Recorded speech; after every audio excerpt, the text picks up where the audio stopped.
Voilà. Shavua Tov à tout le monde. Un petit peu en retard. On a fixé à 21 heures. Le cours en hébreu, il a pris un peu plus de temps parce que la connexion était mauvaise.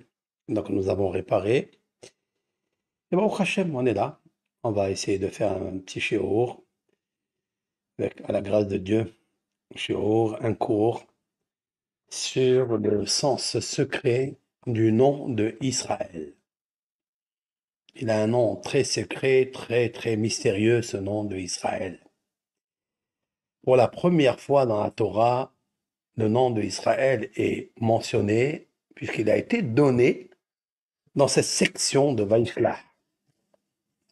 Une section remplie d'émotions, une section remplie de messages, une section remplie de bonnes nouvelles avec l'aide de Hachem. Là, on commence à s'approcher de la fête de Hanouka, la fête des Lumières. 36 bougies qui vont être éclairées bientôt, jeudi prochain, si Dieu veut, Yom Hamishi. Et il y a beaucoup de remèdes, d'allusions, sans illusion, dans le texte de la paracha. Mais ce soir, je vais vous parler en particulier du psaume 121, le psaume que a lu, a dit,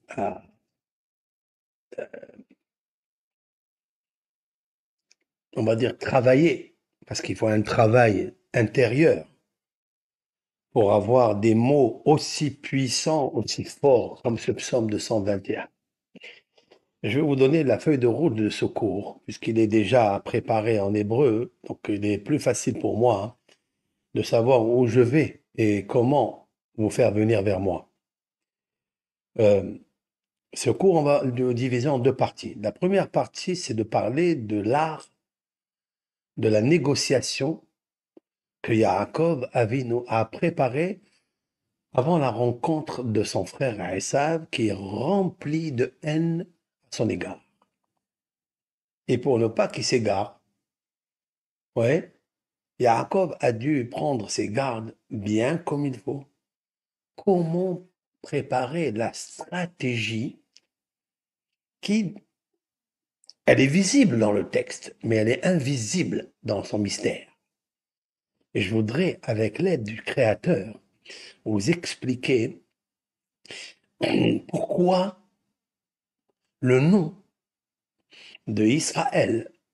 Israël, aujourd'hui, on parle énormément de lui. Israël, il est un nom qui a été donné pas par le père ou la mère de Jacob, non, il a été donné par un ange. Et le mystère, il est là. Comment il a réussi, Jacob, à recevoir le prénom de Israël d'un ange? Et pas n'importe quel ange. C'est un ange mystérieux, un ange très fort, un ange qui a des puissances, un ange qui combat par le mal, il combat tous les êtres humains de la terre et en particulier Israël. Et c'est cet ange-là, il s'appelle l'ange de la mort, il s'appelle le Satan, il s'appelle le Yetzerara, le mauvais penchant. Le mauvais penchant, il s'appelle sa mère même, c'est-à-dire c'est le poison de tout. Et c'est ce nom qui lui a donné à Yaakov Israël. Alors, il lui dit la raison pourquoi je t'appelle Israël. Mais ça ne me suffit pas, moi. Moi, qui vous parle. Ça ne me suffit pas ce que la Torah elle dit. Parce que ça me suffira, je serai satisfait, je serai rassasié quand je saurai que se cache derrière le texte nu, superflu, de ce qui est marqué. Parce que la Torah, elle a des revadim, c'est-à-dire elle a des couches mystérieuses, celles qu'on peut voir, mais celles qui sont invisibles, elles ne sont visibles qu'à ici derrière moi. Il y a une sagesse qui est toujours derrière un homme. Vous savez pourquoi on appelle le gav? Gav, ça veut dire le dos. En hébreu, on l'appelle gav, guimel, bet. Derrière mon dos, ça s'appelle le dos en français, mais en hébreu, ça s'appelle gav. Pourquoi ça s'appelle gav? Parce que gav, ça vient du mot, du radical gavoa. Gavoa, ça veut dire très haut. C'est la partie la plus haute du corps humain. Celle du moins qui se rapproche à la tête de l'homme. C'est vrai? Gavoa. Gav. Gavoa. Derrière moi se cache de tout homme. Derrière lui, dans le dos, dans le gav, il se cache des grands mystères très élevés. Gavoa. Gavoa, c'est très très élevé. Et là, dans la Torah, quand elle te parle, elle te dit le visage. Elle te donne un visage, elle te dit des choses comme elles sont écrites. Mais ce sont des textes qu'on peut traduire. En français, en hébreu, en 70 langues, on peut les traduire. Mais traduire, c'est trahir. Qu'est-ce qui se cache derrière le visage du texte? Alors, quand j'ai envie, je regarde le visage et j'envisage. J'ai envie de connaître qu'est-ce qui se cache derrière. Ce qui me fascine le plus dans tout ça, c'est que toi et moi, et elle et lui, on est sortis d'un couple. Tous, on est sortis de Adam et Hava. C'est vrai? C'est vrai ou pas? Oui, on est tous Adam et Hava. Il n'y avait pas le juif, il n'y avait pas le musulman, il n'y avait pas l'arabe, il n'y avait pas le chrétien. Tout ce qui arrive, nous sommes tous en fait des marionnettes, quoi. Mais nous sommes sortis d'où? Nous sommes sortis d'un grand personnage qui s'est fait appeler Adam. Adam parce qu'il ressemble au créateur quand il a actionné la créativité dans son cerveau pour créer, dessiner des choses. Mais il est aussi Adama, il est aussi la terre. Et Adam, c'est aussi Aleph, Dalet même, c'est Efer, Dam, Para, c'est-à-dire Mara. C'est-à-dire Efer, c'est la cendre. Dam, c'est le sang. Et Mara, c'est la bile, c'est le pancréas. Vous avez vu?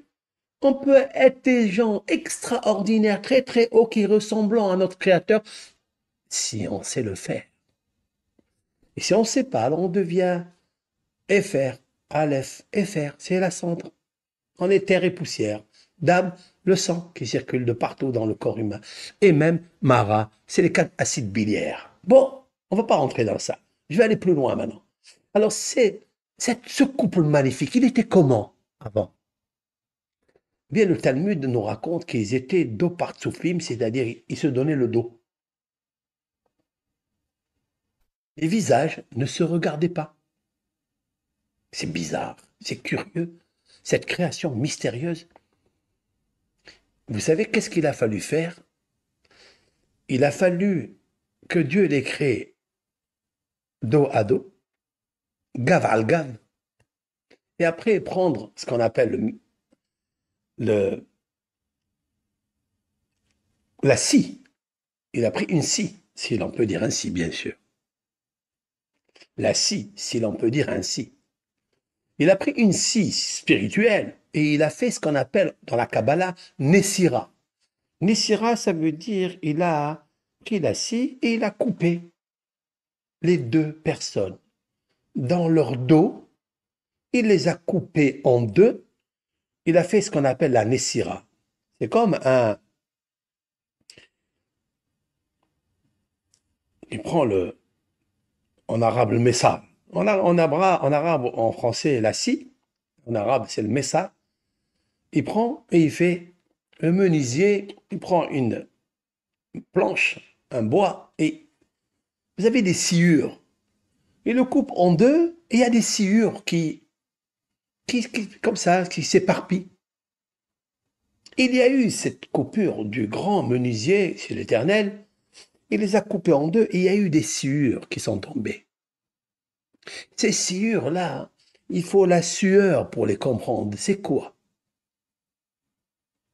La Nessira, c'est qu'il les a divisées en deux. Et après, il les a mis kenegdo, en face l'un de l'autre, qui se regardent visage à visage. Est-ce qu'elle va lui plaire? Est-ce qu'elle va pas lui plaire? C'est pour ça, toujours, on regarde le visage. Mais on ne regarde pas le dos. On a oublié que nous étions dos à dos. Mais comme Dieu n'aime pas les tourne-dos, Alors, qu'est-ce qu'il a fait? Il a dit, maintenant, vous allez vous tourner votre visage l'un vers l'autre. Très bien. Alors, ma question, elle est, pourquoi Dieu, tu fais une chose pareille? C'est ma question. D'où savent nos sages que la création première du couple était si à moi? Si à moi. D'abord, ils étaient si à moi, et il a pris la scie, et il l'a coupé en deux, dos à dos, et il lui a dit si à moi. Ça veut dire trois mots. Avant, c'était un mot, dos à dos. Maintenant, si à moi. Regarde-moi bien, ma chère, mon cher. Regarde-moi visage à visage. Mais pourquoi l'Éternel Créateur, celui dont on dit de lui, c'est la sagesse. Pourquoi cette création? Et pourquoi la transformer? La réponse est, nous devons savoir qu'est-ce que c'est la Nessira. C'est-à-dire, lorsque le menuisier prend cette scie et il coupe, et il coupe, et il coupe. Les kabbalistes, réalistes, ils ont une liste de conseils dans le sens de la teshuva.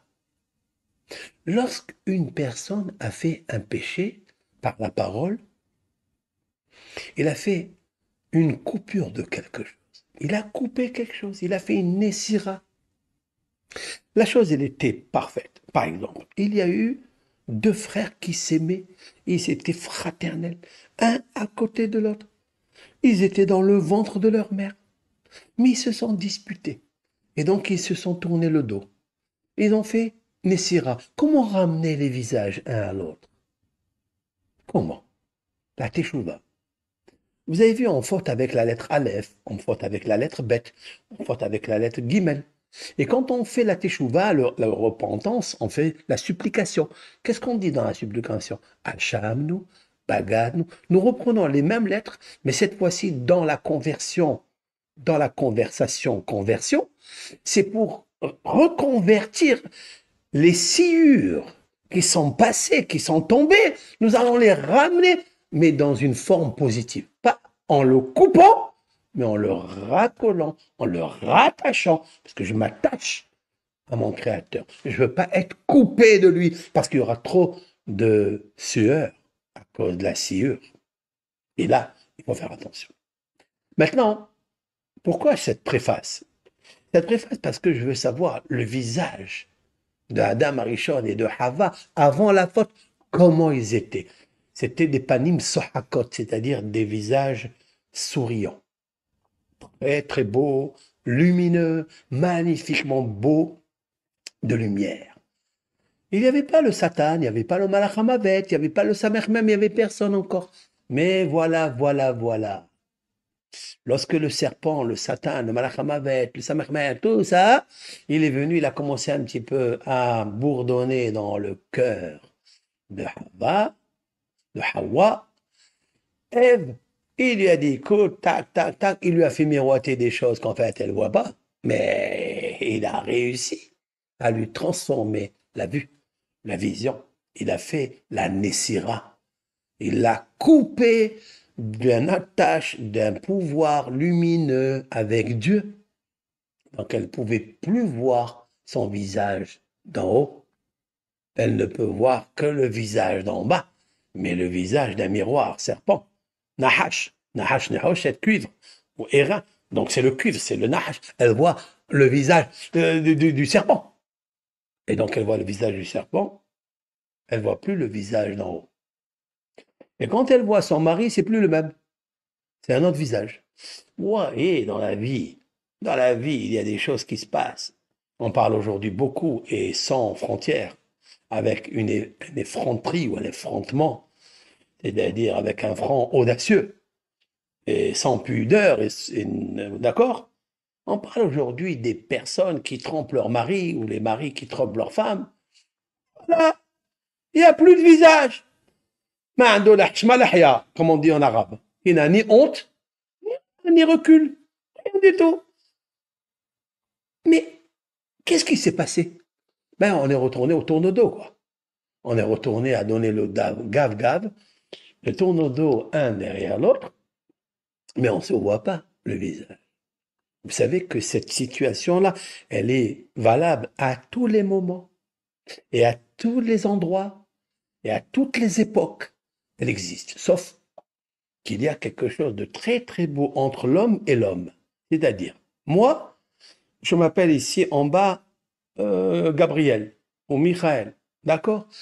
Ou David. Mon David à moi en bas, il ne sourit ou il n'est attristé que parce que en haut, j'ai mon mazal, j'ai mon malhar, soit qui sourit ou soit qui pleure. Vous voyez? Maintenant, je dois lui donner des vitamines à ce malhar pour qu'il puisse rire, qu'il peut avoir ce qu'on appelle panim sohakot. Sehika, ça veut dire rire. Ou bien panim atsuvot, ou bien des visages attristés. Vous avez dit panim. Panim, ça veut dire les visages. Il y a deux visages, celui d'en bas et celui d'en bas. Sauf qu'il faut faire très attention qu'au début, ces visages, ils se tournaient le dos et que Dieu, il a fait la Nessira, il a pris la scie, il a divisé entre les deux. Un, il est resté en haut et un, il est resté en bas. Mais ils sont restés toujours dos à dos. Maintenant, comment faire du judo? Eh bien, c'est-à-dire de judo. Ouais, judo, O, E, A, U, judo. Faire descendre le jus de l'eau spirituelle d'en haut en bas. Il faille que mon visage, il soit envisagé et envie comme lui.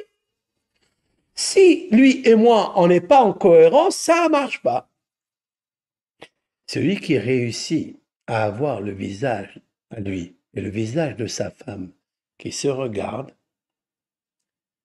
il a réussi à refaire un visage nokva vezochra, c'est-à-dire mâle, femelle en haut. S'il réussit ça, il réussit dans la vie. Mais là, je ne vais pas parler du couple, je vais parler de moi et mon couple en haut. Vaïshlach Yaakov Malachim. Alors, je vais parler de ça. Je vais parler du combat entre l'ange et Yaakov que je n'ai jamais parlé de ma vie. Puisque le produit que je vous donnerai aujourd'hui, c'est un produit qui a été sécrété, qui a émergé à 3 heures du matin, vendredi soir ou vendredi matin, on va l'appeler, puisque c'est le matin. Eh bien, c'est quand la lumière s'est pas allumée. J'ai l'habitude de faire la minuterie et de me lever vers 6 heures. Mais là, je me suis réveillé bien avant, mais il n'y avait pas de lumière. J'ai dit, qu'est-ce que je vais faire? Je ne peux pas étudier, il n'y a pas de lumière, qu'est-ce que je vais faire? J'ai commencé à gamberger. Quel est le psaume qui est venu dans ma tête? Le psaume qui est venu dans ma tête, dans la nuit, comme ça, hein, sans voir, le psaume 121. Et puis j'ai remémoré, j'ai rementionné dans ma tête, dans mon cœur, tout le psaume. Et j'ai eu beaucoup de questions dans ce psaume que je n'ai jamais eu de ma vie. Et vous allez le voir, qu'il y a des choses qui ont trotté dans ma tête que jamais j'ai eu. Je me suis dit, mais pourquoi? Et parce que c'est relié avec la section de la semaine. Parce que dans ce texte-là, il est marqué, né loyanou velo ishan shomer Israël. Psaume 121, et voici l'Éternel ne somnole pas et ne dort pas, shomer Israël, c'est-à-dire le gardien d'Israël. Et alors, je me suis posé une grosse question. Mais à quel moment Jacob a lu ce psaume? Bon, il est dit dans les psaumes, mais c'est pas David qui l'a dit. David, il a capté ce que Yaakov Avinu a récité. Et quand il a récité ce psaume, nos sages ont déjà parlé de ça. Lorsqu'il est sorti de la maison de son père pour aller se marier, et puis Yaakov a amené avec lui beaucoup de biens. Il a amené des friandises, il a amené des chaînes en or, il a amené des diamants, il a amené des chameaux, il a amené pour aller chercher sa femme et lui offrir la dot. Et lui, il était content. Mais voilà que Eliphaz, le fils de Esav, a été envoyé par son père pour tuer Yaakov. Alors Yaakov, il lui a dit, écoute-moi bien, moi, tu sais très bien que je suis ton grand tonton.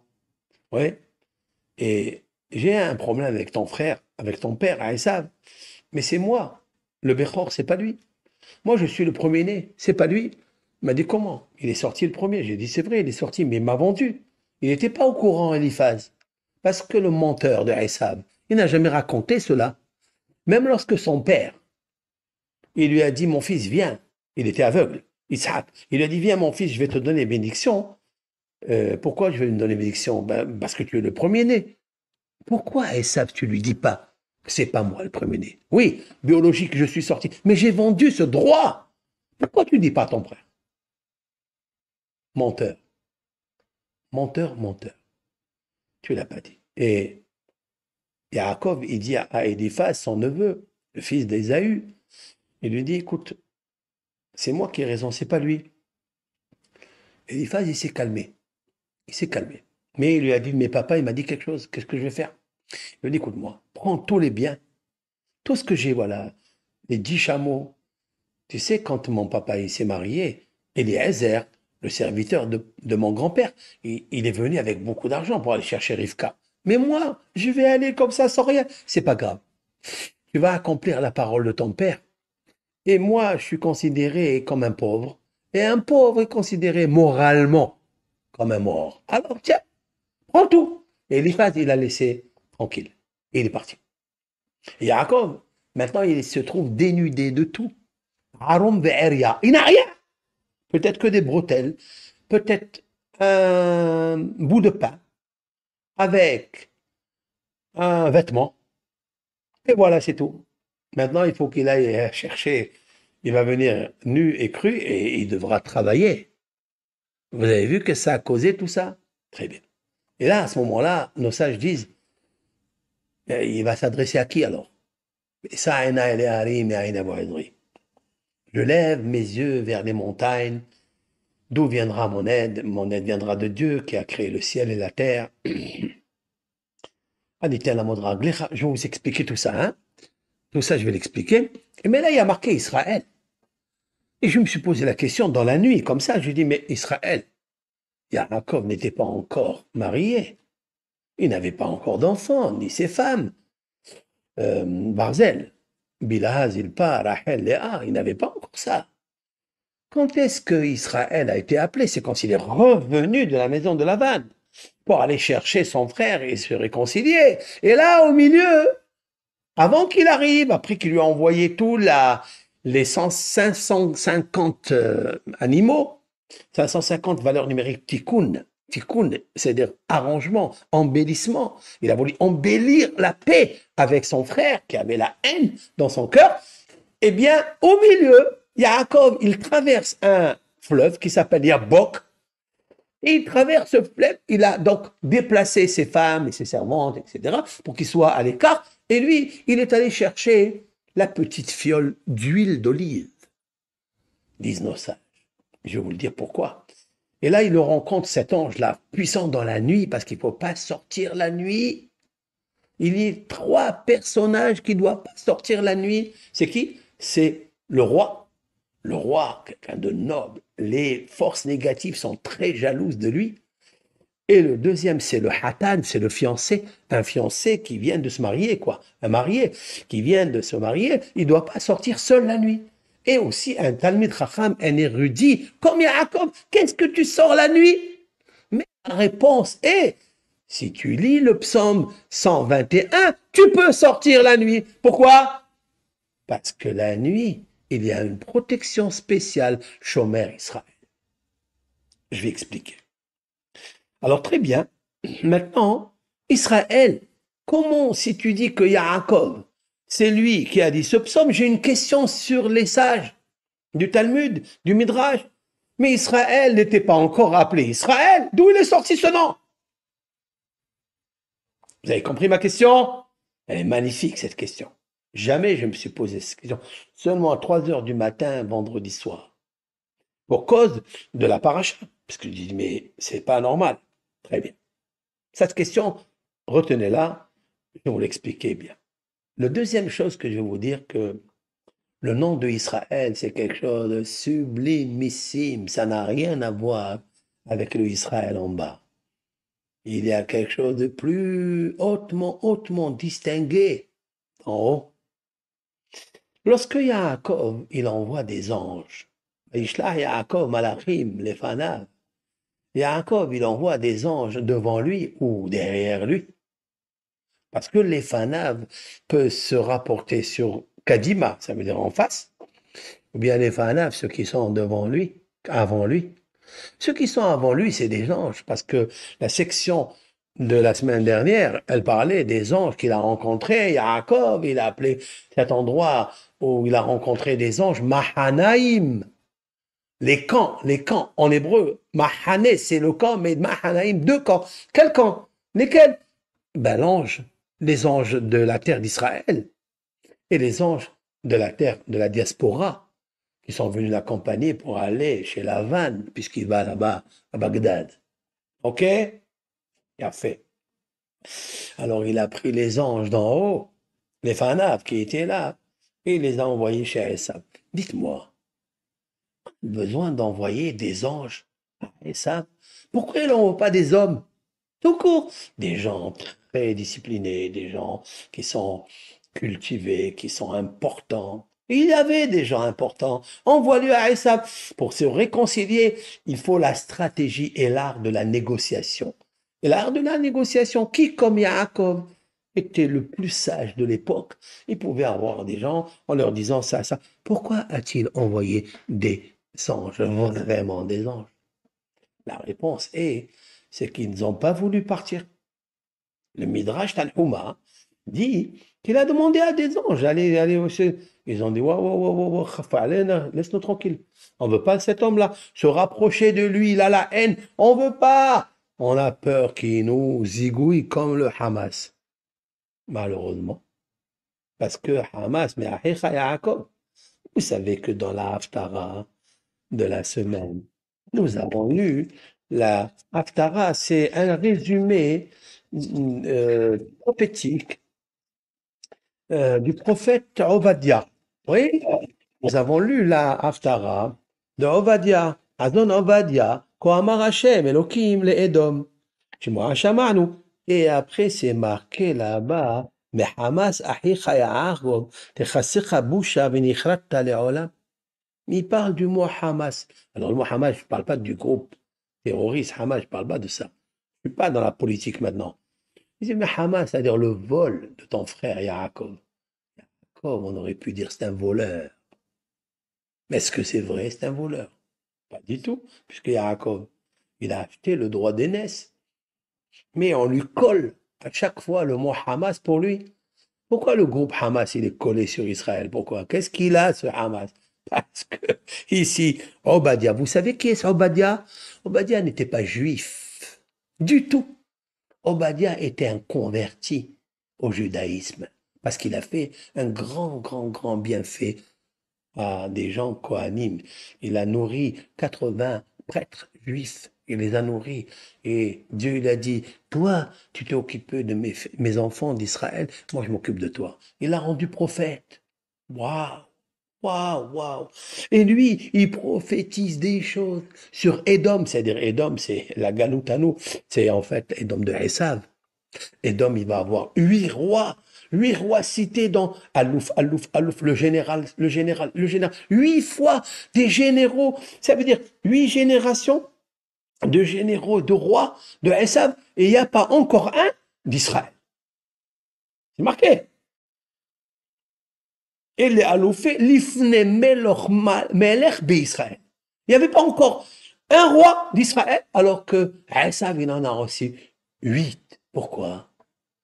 Parce que Yaakov, dans ta stratégie, il s'est prosterné devant lui 7 fois, c'est vrai, mais il a récité le nom Avdera Yaakov.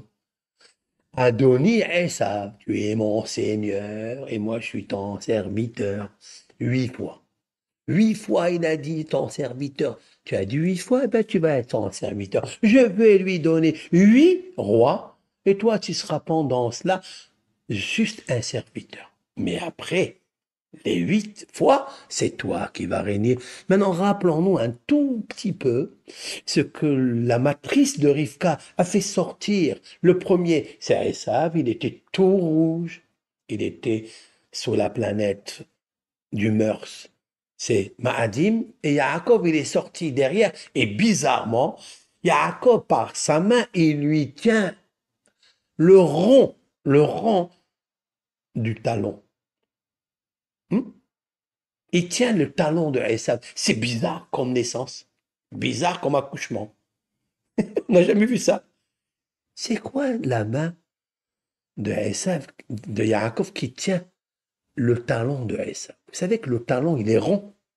C'est avec ça qu'on court. J'ai expliqué vendredi un cours, c'est pas l'objet maintenant. C'est que tout ce qui est rond, c'est comme le rouage d'une montre magnifique. Plus le rouage il est pointilleux, qui est très sophistiqué, et plus la montre, elle ne s'arrête pas. Elle tourne, elle tourne, elle tourne, elle tourne. On peut marcher que grâce au talon, parce qu'il est rond. On tourne la tête, parce qu'elle est ronde.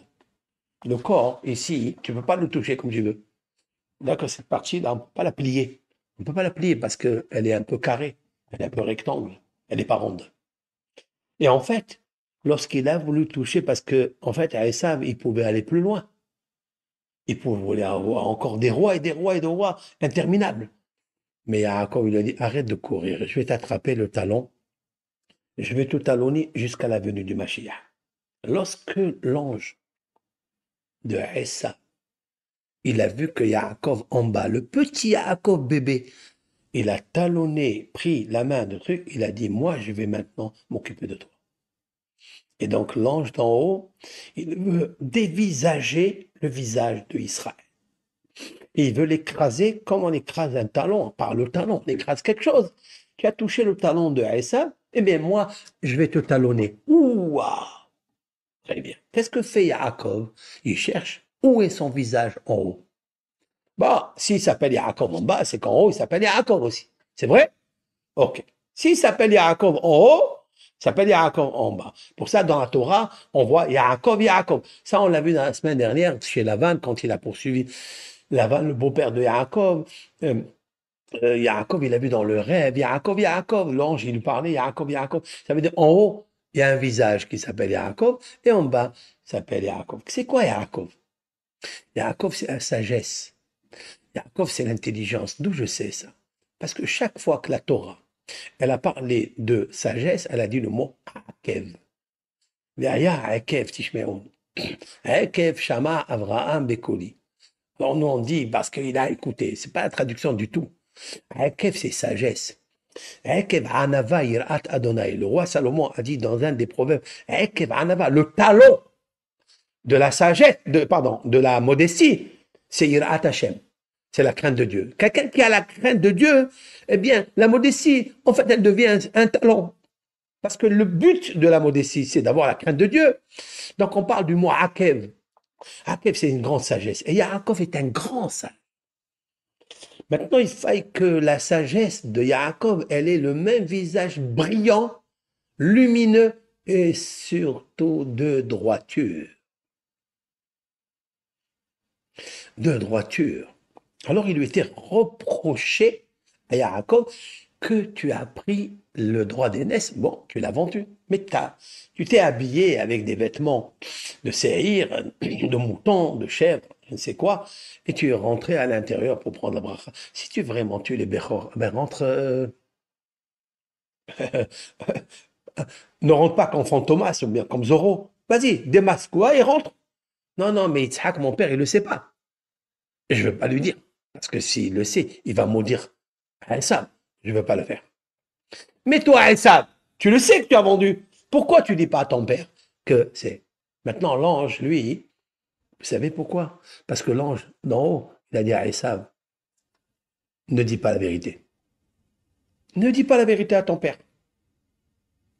Comme ça, je vais mettre à l'épreuve Yaakov. Je vais le poursuivre jusqu'à ce que l'écrase.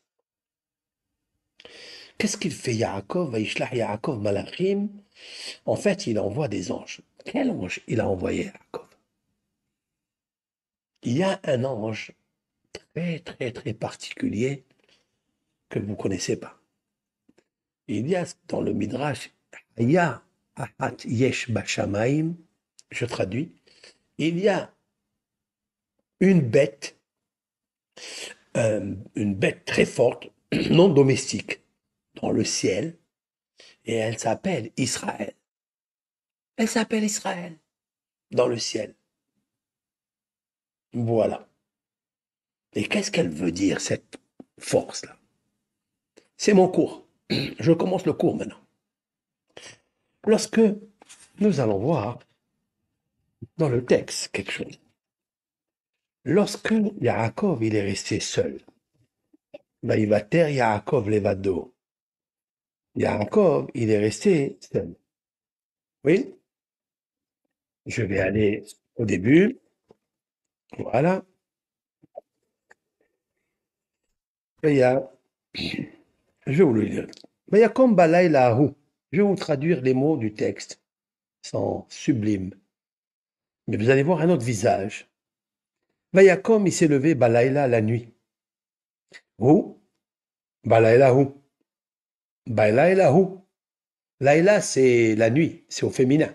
Hu, c'est lui, c'est au masculin. Qu'est-ce que fait le féminin à côté du masculin? Déjà une faute d'orthographe, hein, paraît-il. Comment on va traduire le Nouveau Testament? Il va traduire ça. Balaylahu. Balayla, c'est pas. Laïla, c'est nuit, c'est la féminin.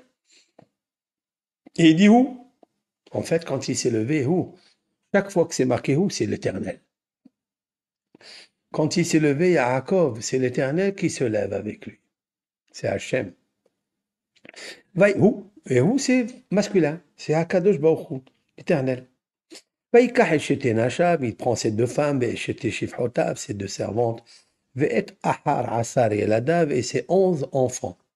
Il n'avait pas 11, il avait aussi Dina. Dina, elle devait être là. Mais Rachid nous dit que Dina, il l'a cachée. Il l'a cachée dans une boîte. Il n'a pas voulu que Esav la voie.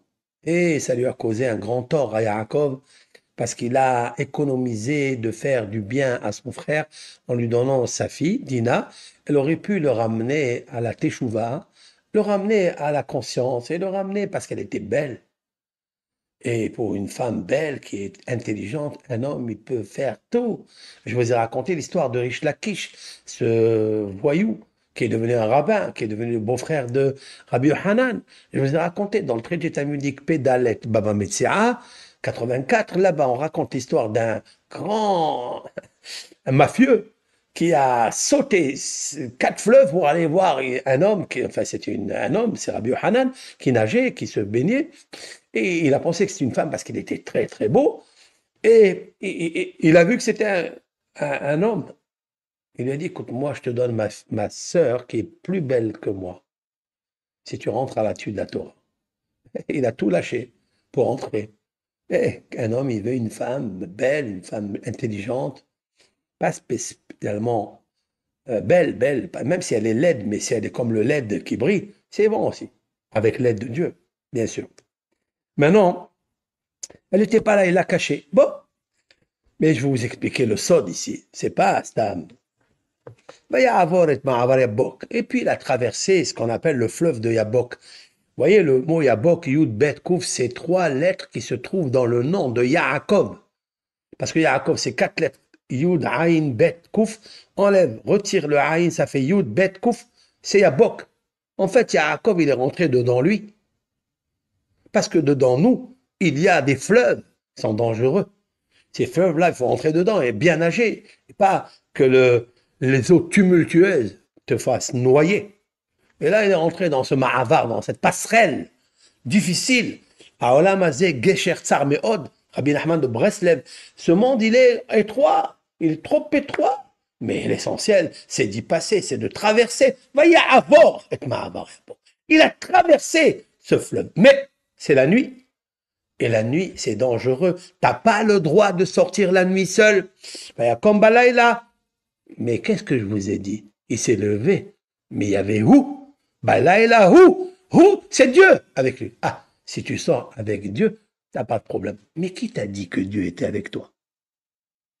Qui dit que Dieu, il était avec toi? Le psaume 121, parce qu'on le lit quand on sort à l'extérieur seul. C'est marqué dans les livres de Kabbalah, de mystique juive. Le Rav Hida, il amène.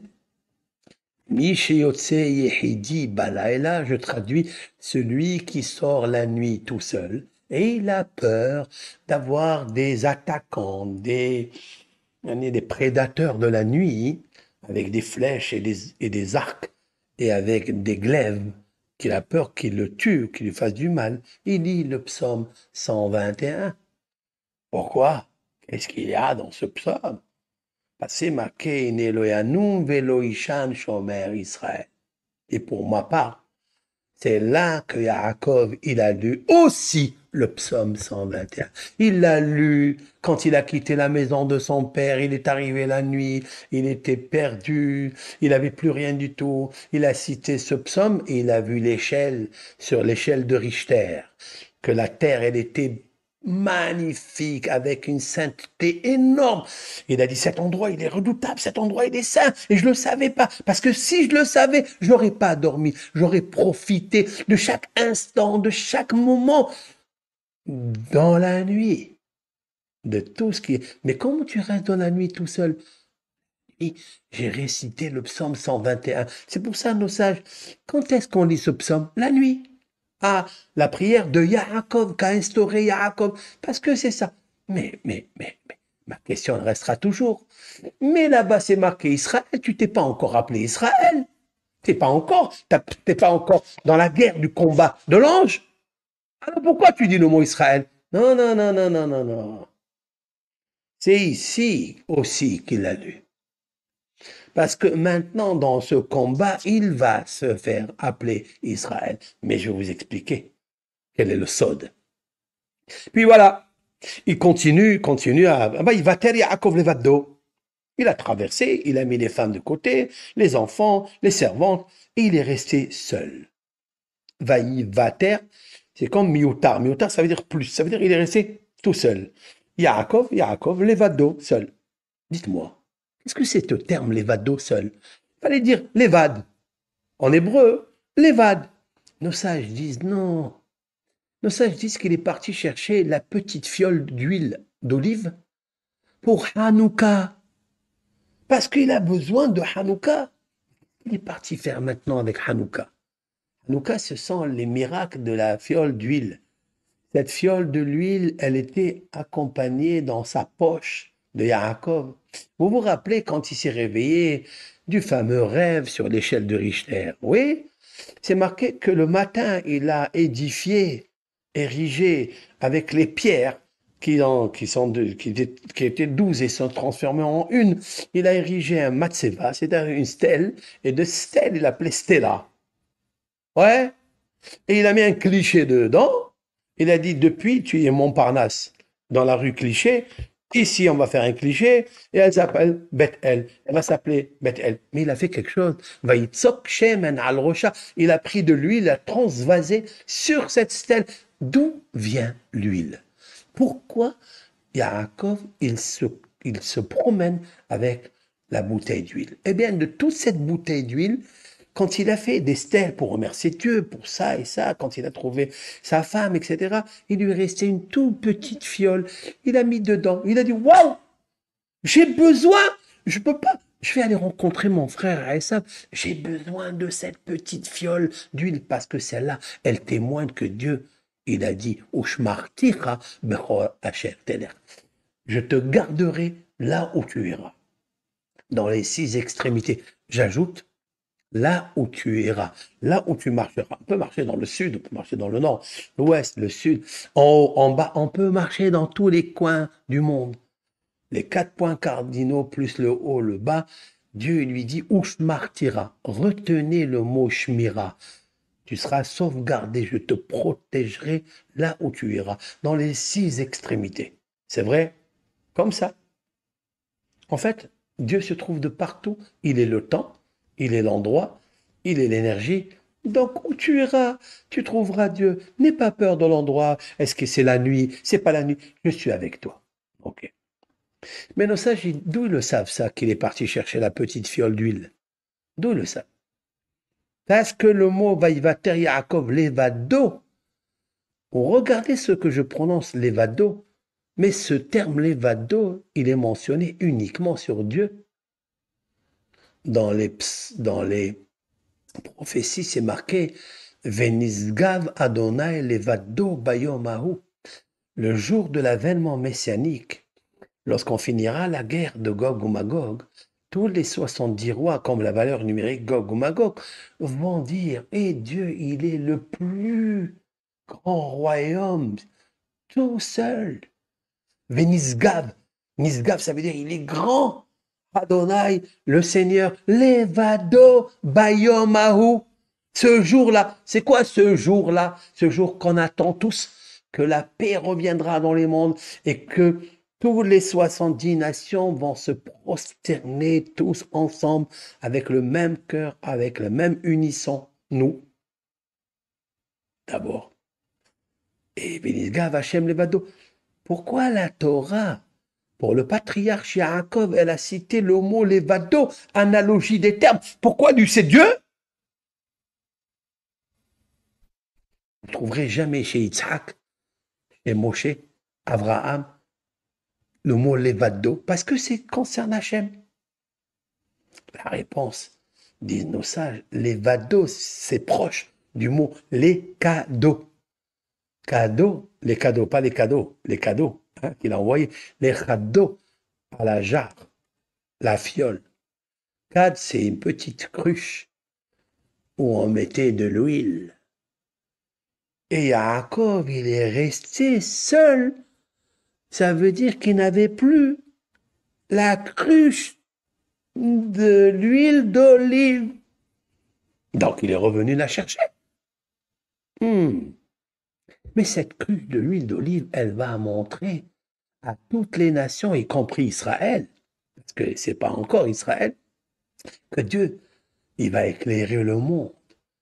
Lorsqu'il y aura les ténèbres de la guerre de Gog ou Magog, où tout est ténébreux, le Harafel, le Shahor, Laïla, il va y avoir tous les termes de synonymes de ténèbres, et elle va arriver, cette petite fiole de Jacob, Israël, et elle va éclairer le monde. Juste, il faut juste l'ouvrir, et elle va faire sortir son parfum.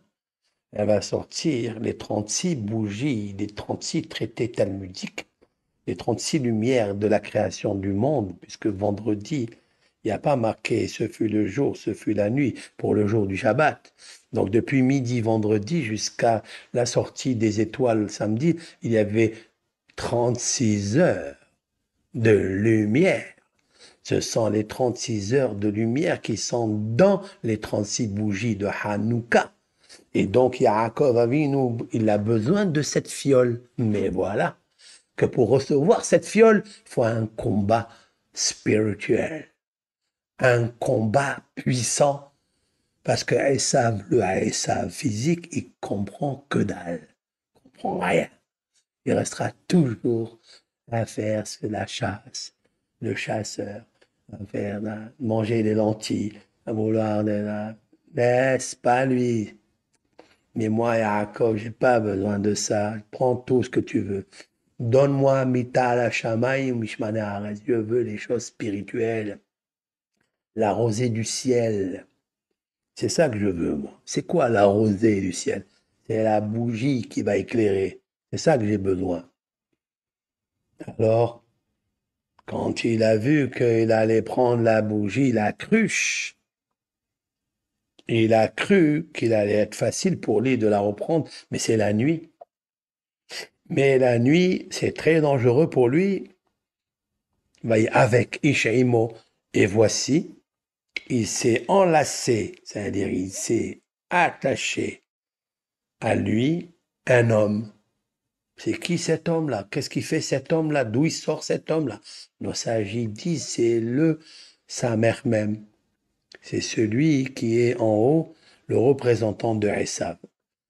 Il lui a dit, écoute-moi bien, Yaakov, tu es un menteur. Yaakov, toi, tu as rusé ton frère. Et lorsque Esav, il a vu que tu as pris l'émission, tu étais taillé, il est rentré, son père, il lui a dit, mais qui tu es? Il lui dit, mais je suis ton fils Esav. Il lui a dit, mais ton frère, il est venu avec ruse et il a pris tout. Il s'est mis à pleurer. Il lui a dit, le représentant de Esav, il lui a dit, tu as fait pleurer mon prototype, mon petite miniature. Lui, Esav Racha, il est rouge. Moi, je suis plus rouge que lui. D'ailleurs, la rousseur ou la couleur rouge de Mahadim, c'est moi qui lui ai donné. Parce que je suis verseur de sang, je suis le Satan, je suis l'ange de la mort. Depuis Adam Arishon, qui a tué Adam Arishon? Qui l'a mis dans le sable? Qui a mis Hava? Qui a mis Havel? Qui a mis Caïn? C'est moi. C'est moi le Samer même. C'est moi le Satan. C'est moi le Malachamavet. C'est moi le Etserara. Dis-moi, tu crois que tu vas gagner? Tu vas éclairer le monde alors que moi je l'obscurcis, je vais l'obscurcir un peu plus. Je vais le rentrer dans la terre. Et Yaakov il a dit, tu pourras pas avec moi. J'ai le psaume 121. Je vais vous expliquer, c'est profond, mais j'ai le psaume 121, tu pourras pas avec moi. Mais au début, mais avec. Il y a le mot avak. Avak, c'est la poussière. Dans ça, je dis, il cherche la poussière. Cet ange de la mort, il veut le tuer pour le mettre dans la poussière. Et ils ont fait monter de la poussière depuis le talent de ce monde jusqu'à le tronc divin. Ils ont fait monter de la poussière. C'est quoi ce charabia? Qu'est-ce que c'est que la poussière, elle est montée? Non. Il a voulu toucher l'organe génital. Il va lui luxer la hanche parce que c'est là où commence en fait la partie génitale. Il est tellement jaloux des 11 enfants de Yaakov. Il a dit celui-là, il a fait 11 enfants et tous ces enfants, ils sont des tzadikim. Binyamin, il arrivera en cours de route, il va arriver Binyamin, c'est le 12e, les 12 Shevatim. Les 12 Shevatim, ce sont les 12 signes zodiacaux, puisque les 12 signes zodiacaux, leurs noms en hébreu, ils ont 49 lettres, et les noms des Shevatim, ils ont 49 lettres, ça veut dire qu'ils dirigent le monde. 12 heures de la nuit, 12 heures du jour. La nuit, ça m'appartient, je vais t'affaiblir. Et donc, il s'attache à lui pour lui luxer la partie de la hanche, en fait, le brit Kodesh. Jusqu'au matin. Ils se sont battus jusqu'au matin, toute la nuit, jusqu'au matin. Et l'ange de la mort, il a vu qu'il ne pouvait pas contre Yaakov. Le Yachol, il ne peut pas. Qu'est-ce qu'il fait? Il lui touche, il le luxe dans la partie kaf, donc la pomme de Yericho, donc c'est la partie de la hanche, la teka kaf Yaakov, il a cassé, il a luxé la hanche de Yaakov. Mais Avko et Mo, quand ils se disputaient, mais c'est suffit. Bon. Donc là, Yaakov, on lui touche la, la hanche. Rappelez-vous que dans le psaume 121, Yaakov il dit Al iten la mod raglecha, al yanum shomrecha. L'Éternel, fais en sorte que je trébuche pas par mes pieds. Pourquoi il parle des pieds dans ce psaume? Parce qu'il lui a luxé la hanche. Et donc les pieds ne pouvaient pas marcher. Comme il est marqué après, que Yaakov, il est parti en train de boiter, puisqu'il a boité parce qu'il lui a luxé cette hanche. Et Yaakov, il a prié au moins qu'elle soit juste boitée, mais pas complètement emboîtée, parce que là, il aurait tout perdu. Il n'a pas réussi à tout lui casser, parce que Yaakov, il a déjà prédit dans le psaume, s'il te plaît, Hachem, ne fais pas que mes pieds trébuchent, ça veut dire tomber carrément, au moins luxer l'ange. Il savait tout ça. Très bien. Alors il lui dit, Vayomer Shalecheni, quand l'ange, il voit que Yaakov, il n'arrive pas à le saisir. Vous savez pourquoi Yaakov, on ne peut pas le saisir? Parce qu'il est rond. Il n'est pas carré. Ce monde, il est créé. Et il n'y a pas une créature qui est carrée. Toutes les créatures sont rondes. Ils ont la rondeur parce que ce monde, il est rond. Alexandre Ier, il est monté avec une montgolfière, comme le cite le traité talmudique Avodazara 17b. Il dit qu'il est monté dans le ciel, il a fait une montgolfière, il a tourné dans le monde, il a dit que le monde, il est rond. C'est incroyable, très intéressant. Il n'est pas tout à fait rond, il est comme un ballon de rugby, bien comme un trog. Les goïms, ils vont dire les ballons de rugby. Moi, je dis qu'il est comme un hétrog parce qu'il n'est pas tellement rond. Mais le hétrog signifie quelque chose. Parce que le hétrog, il vit toutes les saisons. Et en fait, Dieu, il vit toutes les saisons. Et le sadique, il vit toutes les saisons. Et Yaakov, il est rend comme le hétrog. Et comme le hétrog, c'est les initiales que dit le Harizal Al, Tevoeni Regel Gava, s'il te plaît, ne me trébuche pas à cause du socle de l'orgueil. Regel Gava, Al Tevoeni Regel Gava, ne m'amène pas à l'orgueil, ne fais pas tomber mon pied à l'orgueil. Et comme il s'appelle Yaakov, et en haut, il a dit, je suis le petit, il est rond. Parce que quelqu'un qui est rond, il n'a pas à vous rattraper. Il se suffit de la rondeur du cercle où il se trouve, parce que Dieu se trouve dans le cercle.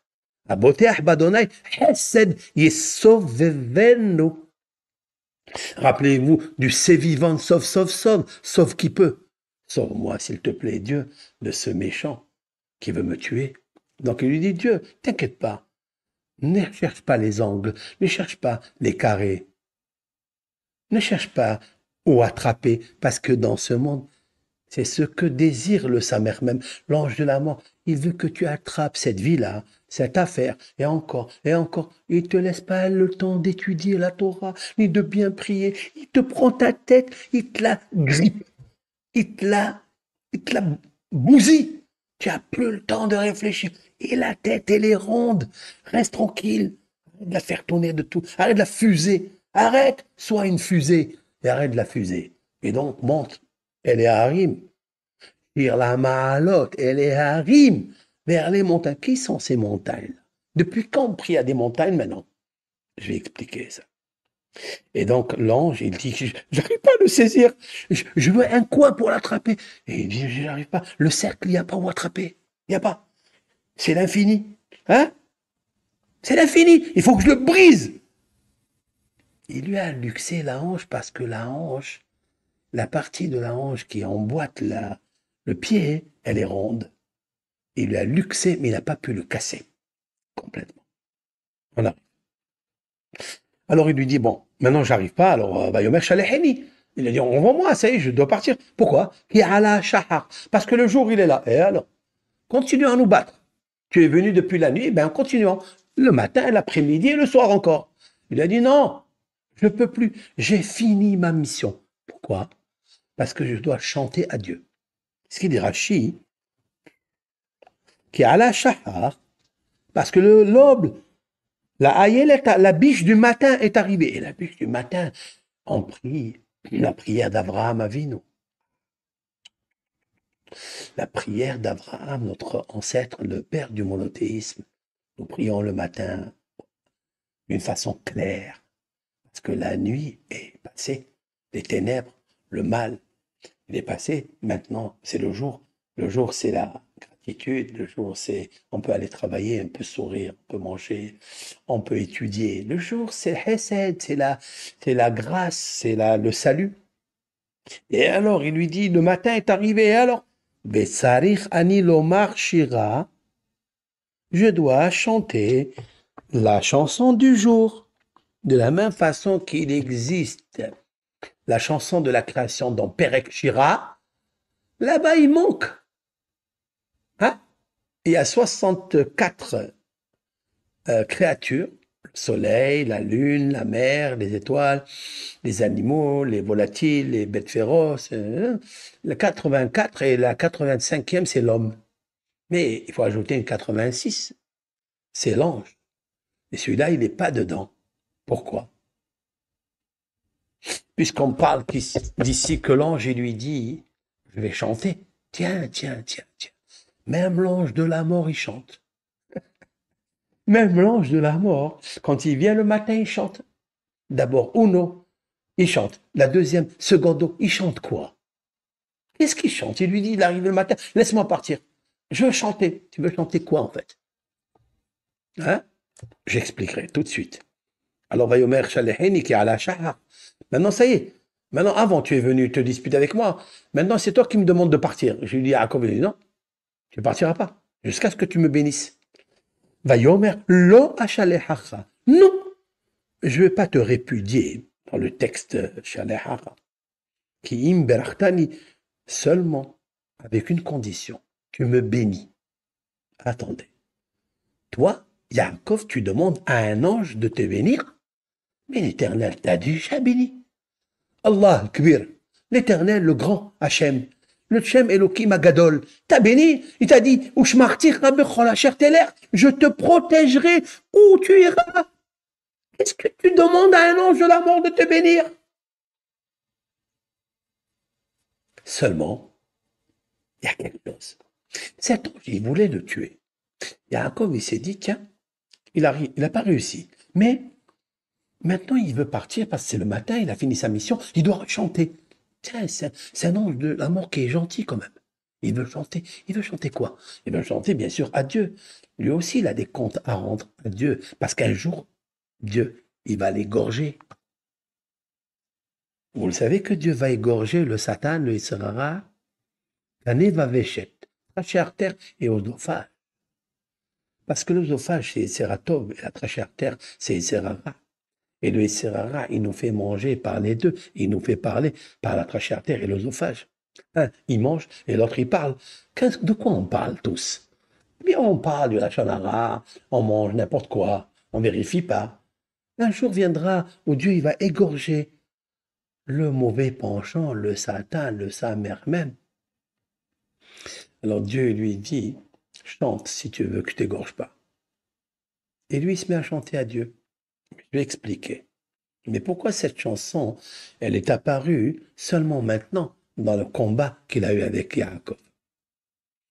Lorsque Jacob y voit que l'autre, il a des chansons à dire, il lui dit alors bénis-moi. Pourquoi? Parce que si tu es un menteur comme le prototype que tu as en bas, qui est le Esav, qui ne fait que mentir, il change de contrat, il dit 10, après il dit 9, après il envoie 8. Hein? Pourquoi? Il faut que tu saches que le mensonge, c'est toi qui lui as appris à Esav. Alors, si tu veux chanter à Dieu, il faut que ta bouche, elle soit claire et belle. Et dans ta bouche, dans tes lèvres, dans tes dents, soit 5 sonorités qui soient toutes de vérité. Arrête de parler mensonge, arrête de parler des choses qui sont pas vraies. Arrête. Tu ne peux pas chanter à Dieu si tu es un menteur. Pourquoi Esav, il n'a pas dit à son père que j'étais le Béchor? C'est moi le Béchor. Quand il lui a dit, je vais te bénir parce que je ne vois plus, apporte-moi à manger comme d'habitude et je vais te bénir. Pourquoi? Parce que tu es le Béchor. Esav lui dit, je ne suis pas le Béchor. Tu sais pourquoi? Parce que c'est toi, l'ange d'en haut, le visage réel de celui d'en bas. Tu lui as dit de ne pas dire la vérité. Il y a des nations, il y a des êtres humains, leur prototype d'en haut, il est méchant, il est mauvais. Ils veulent des fois changer, ils veulent des fois se transformer et devenir meilleurs et rendre le monde meilleur, mais ils ne peuvent pas. Parce que celui d'en haut, il dit non. Alors il lui dit, toi, tu chantes à Dieu, toi? Tu chantes? Tu veux que je t'envoie? Alors, ok, je vais te renvoyer pour chanter à Dieu, parce que c'est ton devoir. Mais d'abord, tu me bénis. Et ma question, elle est pas, tu me reçois une bénédiction de ce monsieur-là, de cette force-là. Mais tu es béni par Dieu déjà. Ok. Alors il veut le bénir. Qu'est-ce qu'il lui demande pour le bénir? Vayomer. Et là, Machemecha. Il lui dit, comment tu t'appelles? Comment tu t'appelles? Pourquoi tu ne sais pas qu'il s'appelle Yaakov? Tu t'appelles qu'il s'appelle Yaakov. L'ange de la mort, il veut encore entourlouper Yaakov. Il lui dit, Machemecha. Vayomer Yaakov. Il dit, je m'appelle Yaakov. Il lui dit, ah. Alors je vais... Vayomer lo Yaakov, Yamer, oh, Shemecha. Il dit, Shimcha, plus jamais Yaakov sera ton nom. Im Israël. Waouh. Seulement Israël. Qui s'arrita im Elohim, veim anashim vatuchal. Parce qu'en fait, tu t'es battu avec les dieux, c'est-à-dire l'ange de la mort. Il fait tous les dieux, lui, celui-là. L'ange de la mort, il a beaucoup de pouvoir. Ici, Dieu, c'est pas Dieu, Hachem. Il n'y a qu'un seul. Hachem est unique, créateur du monde. Celui qui a fait les cieux et la terre. Sa mère même, il n'a pas fait le ciel et la terre. Il est le pouvoir des pouvoirs. Il tue tout le monde. Il a le pouvoir de zigouiller tout le monde. Malheureusement. Alors il lui dit, mais tu as fait la guerre. Sarit, il y a le mot sa, prince. Et Elohim avec les pouvoirs. Ve'im anashim, avec les hommes. Qui sont les hommes avec qui il combat? Avec Esav et Lavan. Ce sont deux personnes. Avec Yaakov, Lavan, il a entourloupé pendant 20 ans. Esav, il cherche à le tuer parce qu'il croit qu'il a entourloupé. Un entourloupeur, il est suivi par un autre entourloupeur. Maintenant, il a peur. Alors, il fait quoi? Alors, Vaishal Yaakov, Vayomer, Gidana, Shemecha. Yaakov, il dit, tu me demandes mon nom, moi je te demande toi aussi ton nom. Vayomer, Lamma ze tish'al nishmi. Pourquoi tu demandes mon nom? Vaïvarer Oto Sham, et il l'a béni. Mais il l'a béni de quoi? Rien du tout dans le texte. Et pourquoi? Le mystère d'Israël, c'est une bénédiction qu'il nous faut comprendre. La réponse, elle se trouve dans le Rashi. Yaakov, il dit à cet homme-là, tu veux chanter? Bénis-moi d'abord. Barecheni. Quoi? Hodeli ala berachot. Avoue-moi et témoigne sur les bénédictions que papa il m'a données. Je souhaite que maintenant tu sois en accord avec ça. Bientôt, je vais aller voir ton prototype en bas et ça. Parce qu'il riposte. Et il a des argumentations, il s'insurge sur les bénédictions que j'ai reçues de papa. Esav, ton prototype en bas, il est me'arar. Me'arar. Ça veut dire il s'insurge. Il y a le mot ar-ar. Ar-ar, ça veut dire me'arar. Ça veut dire il s'insurge. Il n'est pas d'accord. Je veux que toi, en haut, tu lui envoies un message à ton fils, Esav, qui est comme toi. Hein. Je veux que tu lui envoies un message qui soit d'accord avec moi. Voilà, en substance, qu'il lui dit. Il dit, voilà, fais-moi le bracha. Quel bracha? La bracha que les bénédictions, ils sont vraies, qu'il arrête de me poursuivre, qu'il arrête ce Esav là. Il cherche à me tuer, mais pourquoi? Mais toi, tu as cherché à me tuer maintenant. Tu as réussi? Non. Tu crois que lui va réussir? Il ne va pas réussir. Juste, s'il te plaît, va lui dire qu'il se calme. Dis-lui qu'il se calme. Donc, Yaakov, il parle avec l'ange de Esav. Il lui dit, va lui en... Parce que le visage d'en bas, il change grâce à celui d'en haut. Tu sais pourquoi Esav d'en bas, il me hait et son visage, il est triste? Parce que toi, tu es triste. Parce que toi, sa mère même, tu es triste. Tu amènes la tristesse à tout le monde. Maintenant, écoute-moi bien. Tu vas m'écouter, tu vas me... Si tu veux que je te lâche, waouh! Quelle négociation! Il lui dit, écoute-moi, tu ne pourras pas chanter à Dieu. Ne pense pas que tu vas chanter à Dieu parce que le matin est arrivé. Tu ne pourras pas chanter à Dieu. Tu es menteur. Alors, avoue. Tu sais, quand Esav, son père, il lui a dit, je vais te bénir parce que tu es le premier-né, il fallait qu'il dise de suite, c'est pas moi le premier-né. Mais je sais pourquoi il l'a pas dit. Parce que toi, la force du mal, tu lui as inculqué de ne pas le dire. Alors cet ange de la mort, il lui dit, comment tu t'appelles? Il lui dit, je m'appelle Yaakov. Mais tu sais qu'il s'appelle Yaakov? Il dit, non, le Yaakov d'avant, c'est le rusé. C'est ce que Esav, il a dit un jour, Vayakeveni, il m'a pris les bénédictions, il m'a acheté le droit d'aînesse 2 fois, il m'a talonné, il m'a rusé. Je veux plus que tu t'appelles comme ça, d'accord? Un nom qui prête à la confusion de la ruse. Je voudrais que tu t'appelles Israël. Et alors, Israël, c'est Yosher, c'est la droiture. Il lui a dit, alors avoue que je suis droit. Alors l'ange de la mort, il lui a dit, écoute, Rashi, Amen. Il dit, écoute, lorsque Dieu il va te bénir à Bethel, vous savez qu'il va lui dire, lève-toi maintenant d'ici et va à Bethel, et là-bas je vais te bénir, etc. Il lui dit, l'ange de la mort, je serai à côté, et lorsqu'il te bénira Dieu, je dirai d'accord. Je vais moi-même être attesté que tu as reçu les bénédictions de Dieu et la bénédiction de ton père, d'accord? Eh bien, je vais la valider. Je vais valider la bénédiction. Yaakov dit non. Maintenant, ici, je veux que tu me bénisses parce que tu peux changer d'avis.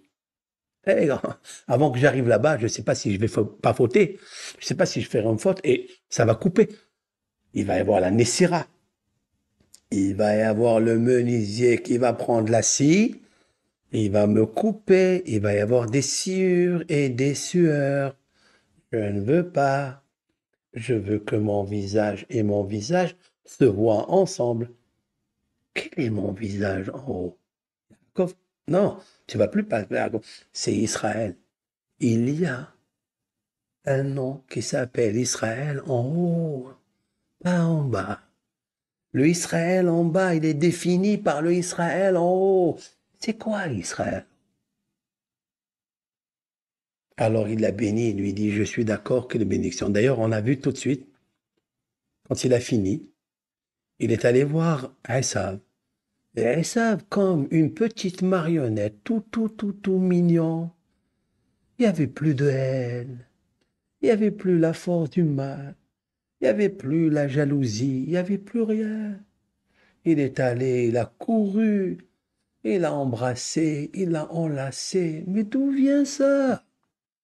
Comment une personne haineuse, elle peut tout changer? Oui, si vous êtes Israël en haut et vous êtes Israël en bas, le même visage, les ennemis ne pourront rien faire. Mais le problème, il est là. Ne t'appelle plus Yaakov rusé. Reste tranquille. Et alors tu dois être droit dans ton chemin. Tu t'appelles Yeshurun, Yachar, El, Israël. OK? Très bien. Maintenant, j'ai fini ça. Je reviens au psaume 121. Je veux le faire avec vous parce qu'il est puissant et je vais vous dire une ségoula anakite, c'est-à-dire elle est puissante. Une ségoula que vous allez commencer à faire, elle est sublime. Je l'ai érigée, je l'ai sécrétée grâce à Hachem avec un secret du vendredi soir. Vous savez, on lit le psaume 119. Ouais. Le psaume 119, j'ai déjà parlé plusieurs fois, qu'il est composé de 8 versets. Chaque psaume fois 22. Il y a les 22 lettres de l'alphabet. La lettre 1, 2, 3, Aleph, Bet, jusqu'à Tav, 400. Elle est constituée avec 8 versets. Et tous les versets, donc 8 fois 22, ça fait 176 versets qui parlent que de Torah. Torah, Torah, Torah. La Torah, la leçon dogmatique, pas dogmatique, rationnelle, irrationnelle, les statuts, tout, c'est Hachem, je suis content de cette Torah, le roi David, il nous a ébloui par ça. Et puis, après vient le 120. Le psaume 120, il vient après cela. Donc, vous allez lire d'abord le 119 entier. Et après, vous allez parler de 120 avant le 121, parce qu'il est précédé du 120. De quoi il parle, le 120?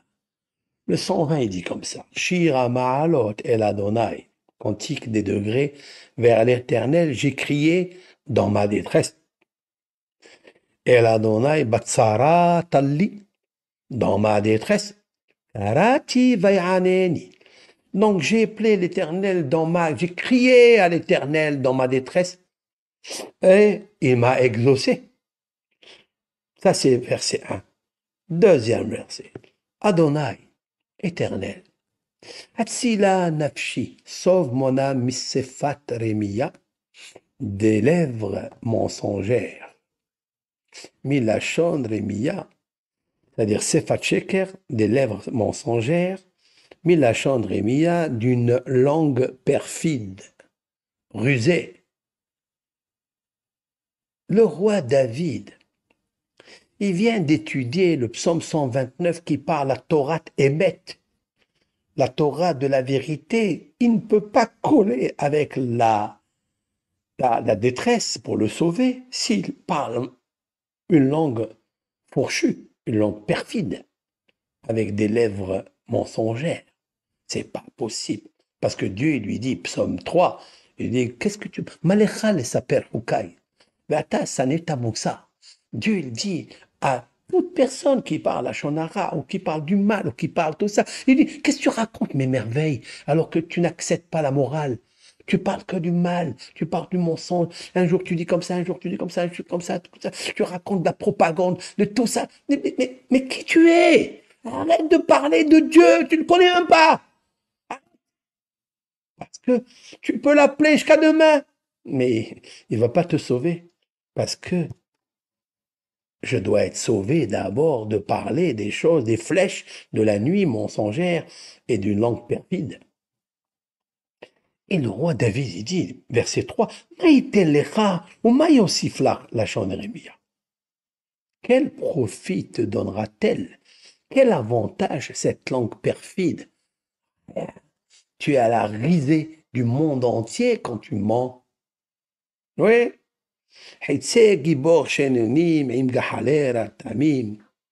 Aïe, aïe, aïe, pareil aux flèches des guerriers aiguisées au charbon ardentes des génettes. D'accord? Ici, ça veut dire, ce sont des gehalim, ce sont des charbons ardents. Il y a des bois dans la forêt que tu les brûles, ils se consument jamais. Il s'appelle Gahaler Retamim, Retem. Retem, c'est un bois très spécial qui ne brûle jamais. Tu peux le laisser maintenant revenir 7 années après, il est encore en train de brûler. Il brûle pas. On dit de celui qui étudie la Torah et il s'arrête, il parle à Shonara, Ma'achili moto gehalim shel retamim. On le fait manger, pas la, on lui fait manger des braises de rotem, celle-ci, charbon ardent, c'est ça. C'est des charbons ardents, ils sont très très durs. Parce que tu arrêtes d'étudier la Torah qui est le feu ambiant, tu vas parler avec la bouche d'autre chose. Donc on te prend, comme ça c'est marqué dans les Hachamim. Et il dit, cette langue-là que tu as, elle est brûlante, ça suffit. Et puis il dit, oh Yali qui le roi David se plaint et dit, qu'est-ce que j'habite avec ces gens-là qui font du mal et qui racontent n'importe quoi? J'ai tout cherché pour être un bon voisin par mon âme avec les gens, Im Soné Shalom, avec les gens qui aient le mal, la paix, qui haïssent la paix. Et le verset 7, il dit, Ani Shalom, je suis la paix, je suis moi toute la paix. Et quand je la proclame, eux me méditent que la guerre. Ani Shalom v'chiadaber hema la milhama. Eux, ils veulent que la guerre. Donc, c'est un psaume pour arriver à la paix. Tiens, et pour arriver à la paix, il faut parler la paix. Il faut parler la justice et la vérité. Et tu ne peux l'avoir que grâce à la Torah du 119. Donc 119, 120 pour avoir la paix. Quelqu'un qui cherche à avoir la paix dans le couple, etc. Regardez si les paroles, peut-être, elles sont méchantes, elles sont brûlantes comme le charbon ardent. Et il faut faire attention à ça. Parce que tu cherches la paix, tu trouveras la guerre. C'est pas possible. C'est vrai que des fois, la paix, on la fait par la guerre. C'est vrai. Mais d'abord, cherche la paix. Maintenant, le psaume 121, il est magnifique maintenant. C'est du génie. Pourquoi? Parce que le psaume 121, c'est la vérité. Shir la Mahalot, Esa Ena et les Harim. Le psaume 121, c'est Yaakov qui le chante, mais quand il est seul, parce que c'est marqué ici, Latset Yehidi Balayla. Ce psaume, les grands kabbalistes, ils ont dit, c'est celui qui sort la nuit tout seul. Et c'est Yaakov. Il sort la nuit à 2 reprises. Quand il sort de son père, il va la nuit, et il rencontre la nuit qui va à Shemesh parce que le soleil s'est couché, il se trouve seul, il a même eu peur des bêtes féroces, il a mis quelque chose autour de la tête, parce que la tête, il faut la laisser ronde et pas carrée. Marzev, il a mis un cercle autour de la tête. Et Rachid dit pour ne pas que les bêtes féroces lui fassent du mal. Les bêtes féroces, ils vont lui faire du mal. Il a dû faire comme une muraille autour de lui. Oui, oui, oui. Mais on ne parle pas des bêtes féroces. On parle des animaux féroces qui viennent ici dans la tête. Ils viennent te grignoter ton cerveau, ta kedusha, ils viennent te brouiller les pistes. Mais surtout quand c'est la nuit, alors il faut mettre quelque chose autour pour se protéger dans la nuit. de toute cette bête féroce, des insectes. Le psaume 91, Ken, Be'etz Ya'uf Yomam. Ce sont des flèches qui voyagent la nuit, qui voyagent le jour. Il faut faire attention à ces flèches. Il faut toujours réfléchir.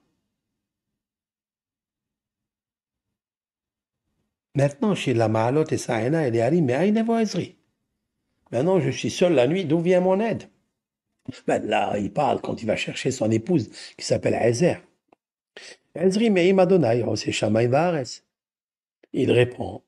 Maintenant, j'ai une question.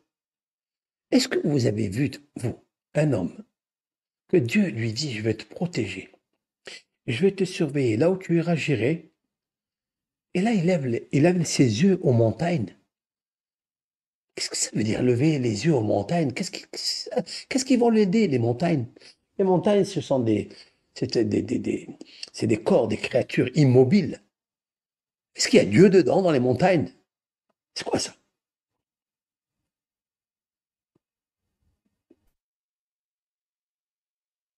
On parle pas des yeux. Normalement, on prie avec la bouche, on prie avec le cœur. Là où tu es, tu dois baisser tes yeux et parler avec Dieu, avec ton cœur. Te soumettre à Dieu, lui soumettre tes problèmes.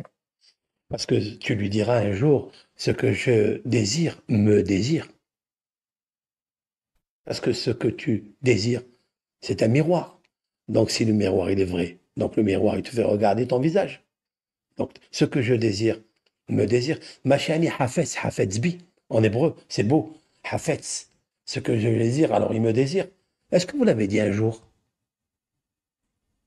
Yaakov, il dit, je lève aux montagnes. Qu'est-ce qu'ils vont te faire les montagnes? Et pourquoi tes yeux? Ezri Meim Hashem Oseh Shamayim Va'aretz, il parle de Dieu. Très bien. Si tu parles de Dieu qui fait le ciel et la terre, tu as besoin des montagnes.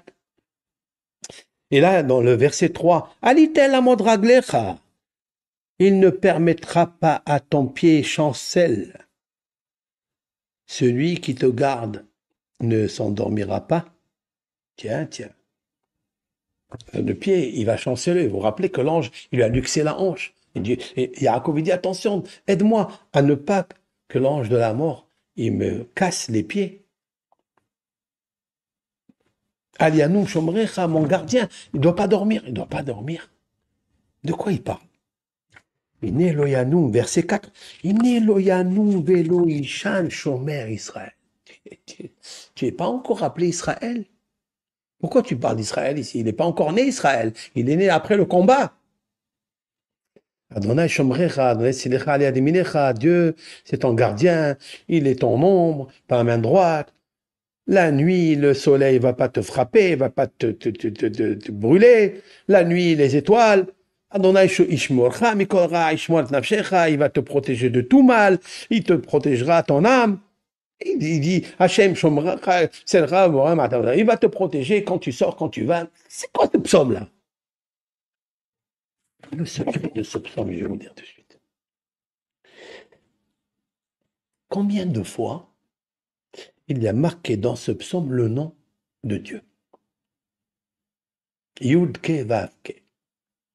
Vous pouvez me dire, s'il vous plaît, je vous attends. Je veux que vous preniez ce psaume, je ne le répondrai pas moi. Je veux que vous preniez le psaume et vous comptez dans le psaume 121 combien de fois le nom de Yud-Ke Vav-Ke, le tétragramme, est marqué. Première question. Deuxième question, combien de fois dans ce psaume est marqué chez Mira le terme de te protège? Combien? Je vous attends. Combien?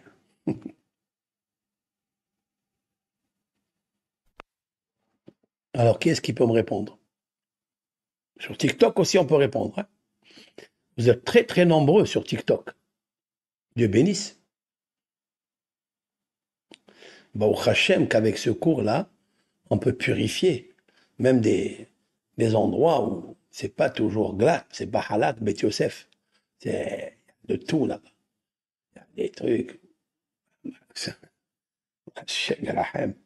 Au moins, on vient avec la Torah, hein, la lumière de la Torah, on prend cette petite lueur, cette cruche d'huile d'olive, On l'allume pour éclairer les endroits les plus ténébreux, les plus mensongers, parce que chacun il débite, il déblatère sur la terre et sur le ciel. Il parle, chacun il raconte ce qu'il veut. Tila nafshi mais sefa cheker milachon remia. Pardonne-moi. Et là, heureusement qu'on fait rentrer dans la traverse du fleuve de Yabok, dans la nuit des ténèbres. On fait rentrer de la lumière. C'est magnifique. Merci Hachem. Tu nous donnes cette possibilité. Combien de fois? Bravo, Michael, 5 fois. C'est vrai, sauf si tu n'as pas écouté le cours en hébreu. Si tu as écouté le cours en hébreu, alors tu peux répondre. Mais tu as répondu 5 fois, il est marqué le nom du tétragramme. Combien de fois le mot te protégera, il est marqué? Il est marqué 6 fois le terme de te protéger. Pourquoi? 6 fois le nom de... D'accord? 6 fois le nom Alitel Amodrak Lera, Alienum Shomrecha, ton gardien, ton gardien, ton gardien, ton gardien, ton gardien, 6 fois. Pourquoi 6 fois? Et pourquoi 5 fois le nom de Dieu? Écoutez bien. En vérité, quand le roi David il dit au nom de Jacob, Yaakov, et ça, Enaï, je lève mes yeux et les harim, ici il parle de quelque chose de très spécial. Deux inventions extraordinaires, je vous donne maintenant. Vous savez combien c'est la valeur numérique du mot Aïn? Quelle est la valeur numérique du mot Aïn puisqu'il parle des yeux? Quelle est la valeur numérique du mot Aïn? Aïn, c'est Aïn, Nun, Yud. Ça veut dire 70, oui, 70 et 10 et 50. Ça fait en tout combien? Ça fait 130. Aïn, c'est 130. 130. Chaque œil, ici, dans sa valeur numérique, c'est 130. Aïn. Aïn, 70. Yud. Comme ça, c'est écrit en phonétique. Aïn. Je prononce une lettre, mais elle a 3 résonances. Aïn, Yud, Nun. Dans l'alphabet, le Aïn, c'est 70. Le Yud, c'est 10, ça fait 80. 80. Et Nun, 50, ça fait 130. 130. Si je prends le nom de Dieu 26, c'est Yud Kevav, je le multiplie par 5, ça fait combien? Ça fait 130. Lorsque, dans ce psaume, vous le lisez tous les soirs, voici l'intention qu'il faut y mettre. Shir la Ma'alot, c'est le cantique, pas des degrés, le cantique pour monter les degrés. Et ça, Enaï, je vais lever mes yeux. Il ne parle pas des yeux. Il parle de Aïn. Aïn, ce sont les 5 fois le nom de Dieu qu'il va citer dans ce psaume. Il a besoin que la protection se fasse par l'œil de Dieu, par la caméra de Dieu, parce que Dieu lui a dit, Inéanochi Imar, je suis avec toi. Ushmarticha Berol Asher Teler. Je vais mettre l'œil pour observer. Je vais mettre l'œil pour que tu sois celui que je vais protéger avec ma caméra, avec mes yeux. Vous comprenez ou pas? Je vais te protéger. Voilà, les marabouts, ils arrivent là. Marabout, Maasecha Hashem, ils sont arrivés. Très bien. Alors maintenant, il faut faire attention quand tu pries à Hachem, prie avec les yeux, ça veut dire il faut que tu mettes un œil pour me protéger. Tu l'as dit, oui. Et Yaakov a dit, il dit maintenant, écoute, moi je suis dans la nuit, je vois rien du tout. Il n'y a que ton œil qui peut me protéger. Vous vous rappelez quand c'est marqué tout à l'heure, Vayakom Balaïlahu, il s'est levé la nuit, lui, il se levait la nuit c'est féminin, et où c'est masculin. Oui, la nuit, il ne voit rien, il a besoin de lui. De où Akadosh Baruch Hu, Akadosh Baruch Hu, Akadosh le Saint béni soit-il. J'ai besoin de toi, parce que toi, tu dors pas, ni la nuit, ni tu somnoles. J'ai besoin que tu me regardes par tes yeux. Alors il lui dit, très bien, alors fais la formule. Une fois, deux fois, trois fois, quatre fois, cinq fois 26, ça fait Aïn, l'œil. Donc grâce à ça, Dieu y veille sur toi par ses yeux, si l'on peut dire ainsi. C'est magnifique. Et pourquoi 6 fois? Hé, hé. La Shmira, il lui dit, Bechol Asher Te'eler. Là où tu iras, je suis avec toi. Il n'y a pas d'énergie, il n'y a pas d'endroit, il n'y a pas de temps. Je suis là. Donc ne t'inquiète pas, mon fils. Tu es dans la traverse de ce fleuve tumultueux, dangereux. Il y a Bok, je vais mettre l'œil. C'est quoi l'œil? Aïn. Si tu prends Aïn, l'œil, et tu le mets dans Yabok, ça fait Yaakov. C'est Yaakov. Alors il lui dit, fais attention. Alors il est parti avec Yaakov. Il est parti avec Dieu, avec le Aïn de Dieu. Il l'a mis dans Yabok. Yud Bet Kouf, fait rentrer Aïn Yaakov. Voilà pourquoi il s'appelle Yaakov. Parce que Dieu il est avec lui. Mais Yaakov, Aïn, c'est 70 nations de Gog ou Magog.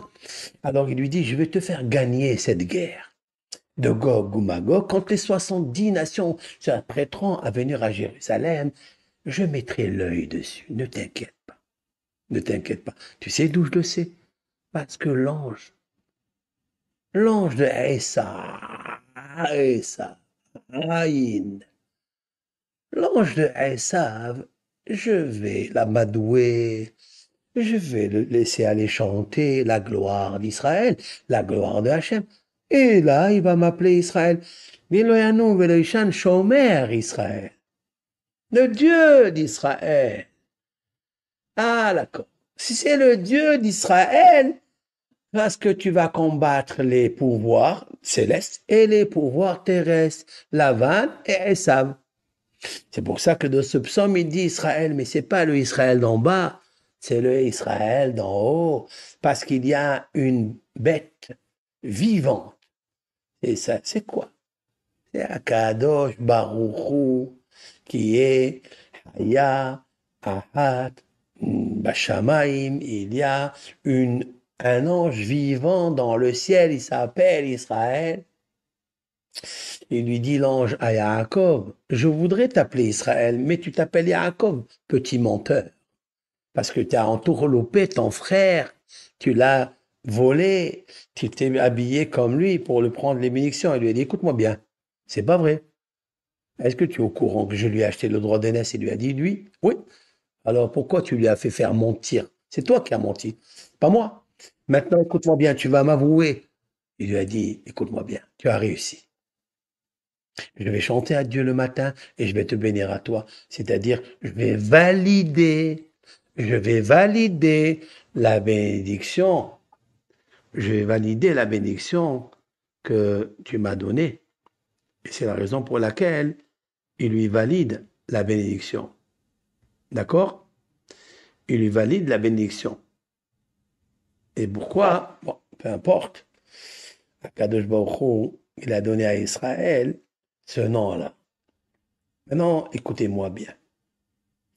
Puisque il y a 5 fois le nom de Yudke Vavke, donc ça fait Aïn, 130, l'œil.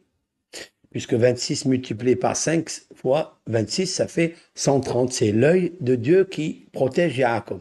Pourquoi il y a marqué 6 fois? Parce que les 6 extrémités, plus grand que ça. Voilà d'où a sorti David Ameler, le Magen David. Pourquoi le Magen David? Il est puissant parce qu'il est sorti d'ici. En fait, le Magen David, ce sont les 6 extrémités du monde. C'est pas 4, c'est pas 5 pointes, c'est 6 pointes parce que la protection doit se faire d'en haut, d'en bas et est, ouest, sud, nord. 6 extrémités du monde. Et j'ai besoin de l'œil de Dieu dans tous les endroits que je vais. Je dois avoir le Magen David avec moi. Donc si maintenant vous prenez le Magen David et vous mettez un rang à l'intérieur, ça veut dire, faites un rond comme ça, une un cercle et vous plaquez dedans le Magen David. Et vous marquez dans chaque extrémité Yud Kevavke, Yud Kevavke, Yud Kevavke. 5 fois, c'est une protection énorme. Parce qu'en fait, ça voudrait dire ce psaume 121. Maintenant, je termine. Je reviens au texte. Shir, voilà le grand hidouche, c'est-à-dire cette nouveauté que je vais vous dire maintenant. Et c'est le thème de ce soir. Quel est le vrai sens du nom Israël? Je vous ai expliqué beaucoup de choses, mais c'est rien devant ce que je vais vous dire maintenant. Vous savez, tous les jours, dans la prière, on fait le Kaddish, c'est vrai. Et lorsqu'on arrive à Amen, que l'Éternel soit grandi, exalté, à jamais, on dit comme ça. Amen, Yehe, Sheme, Rabba, Barach, Le'alam, Le'alme, Almaya. Amen. Que Dieu fasse que son nom grand soit béni à jamais. C'est vrai ou pas? On dit comme ça. Ok. Maintenant, regardez le nom de Israël. Vous avez vu le nom de Israël, il est là. Yud, Shin, Resh, Aleph, Lamed. Vous l'avez vu ensemble que moi? Israël, le voilà. Mais qu'est-ce qu'il veut dire? C'est Amen. Vous avez vu ici le Aleph? Amen. Yehe, Sheme, Rabba, Le'alam. Israël, en haut, c'est Dieu. Et Israël, c'est les initiales de Amen. Yehe, Sheme, Rabba, Le'alam. Que son nom soit grand à jamais. D'où il vient cette phrase-là, Israël Hay Vekayam. Am Israël Hay. D'où elle vient cette phrase? Am Israël, le peuple d'Israël, il est vivant. Il est vivant. Pourquoi il ne meurt pas? Israël, chaque personne, il meurt. Non. Israël, Hay, il y a une Haya en haut. Il y a une vie en haut, il s'appelle Israël. Elle est toujours vivante, c'est Dieu. Ineloyanum velo ishan shomer.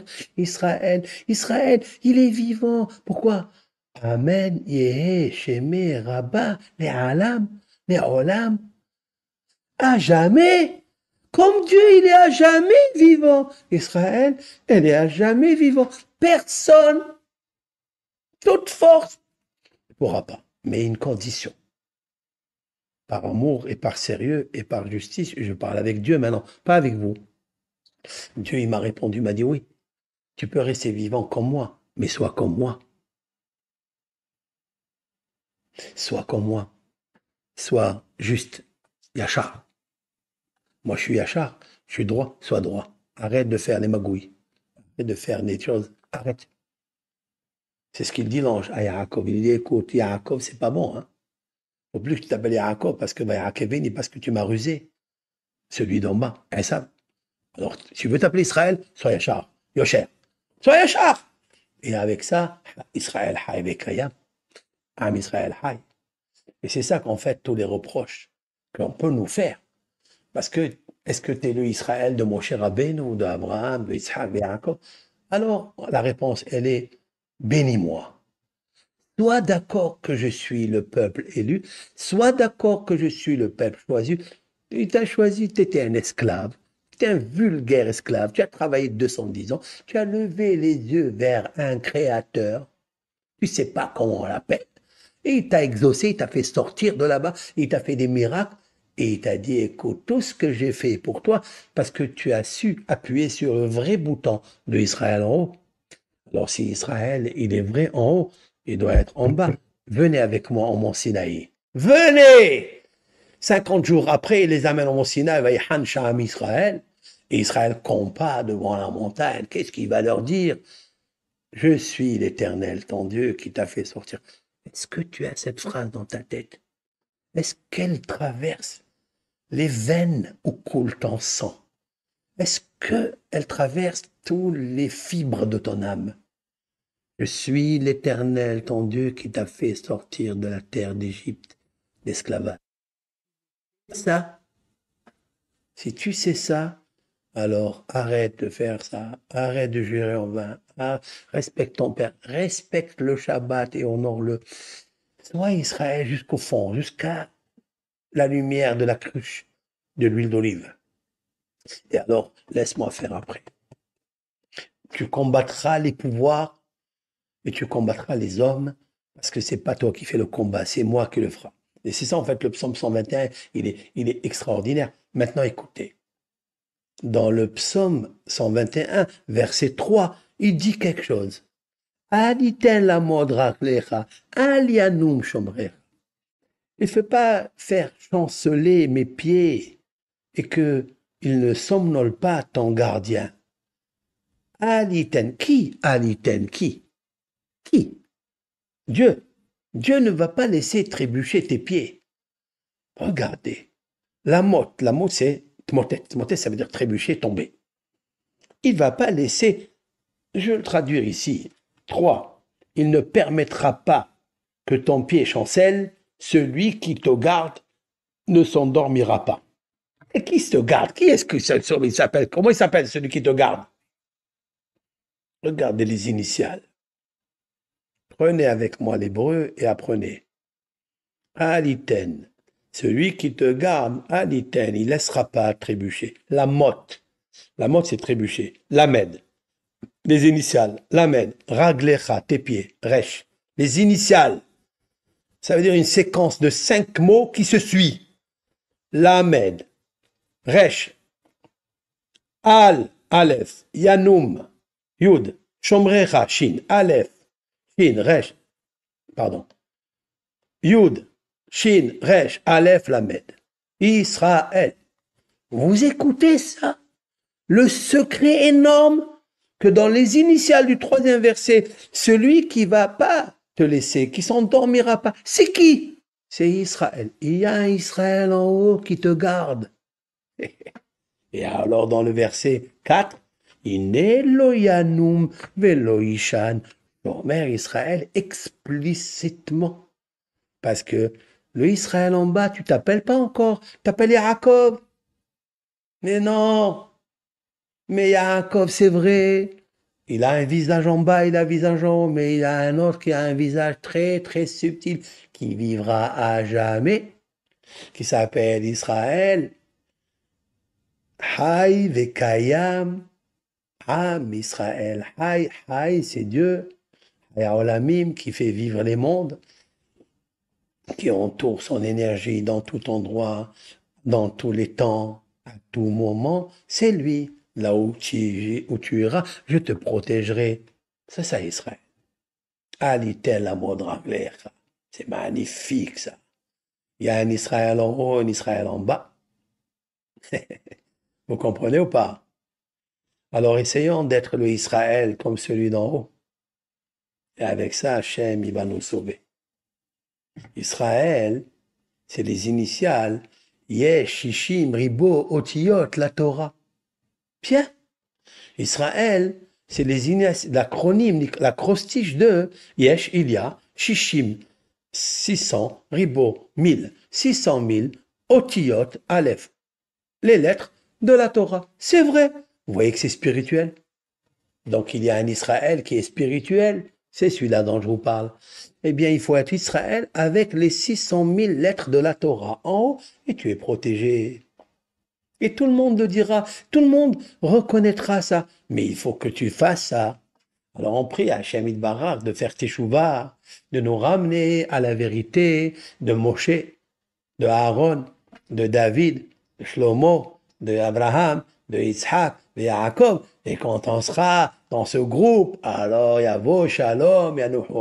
Il viendra la paix, il viendra tout, t'inquiète pas, parce que le psaume 120, il a déjà préparé le psaume 121, et le psaume 120, c'est pour avoir le shalom.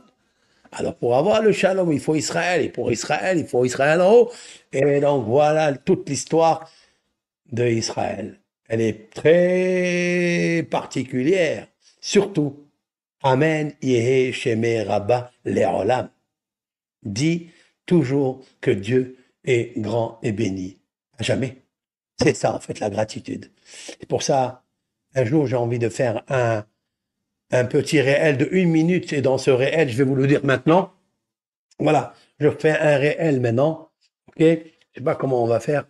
Oui, je vais calculer avec la montre qui est là-bas, elle a des aiguilles de secondes. J'attends, j'attends quelque chose pour le faire, qu'elle arrive au milieu pour avoir 60 secondes. Je vais vous le dire maintenant, tout de suite. Voilà.